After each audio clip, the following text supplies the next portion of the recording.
in mano il nostro igienizzante, perché è un invito con questo video che io faccio a tutti i ragazzi e le ragazze, non solo della mia scuola, ma della popolazione intera, ad igienizzarsi e soprattutto di rimanere a casa, perché è l'unica modalità per combattere questo virus e per ritornare a riabbracciarci sempre come abbiamo fatto finora. Anche noi del Circolo Didattico Borgo di Troina restiamo a casa. Andrà tutto bene. Andrà tutto bene, stiamo tutti a casa.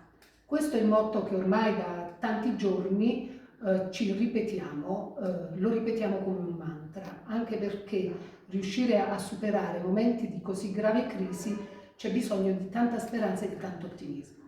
La scuola è vuota, non ci sono le urla dei bambini, non ci sono i colori, non ci sono le risate, però questo è stato fatto in funzione del loro benessere.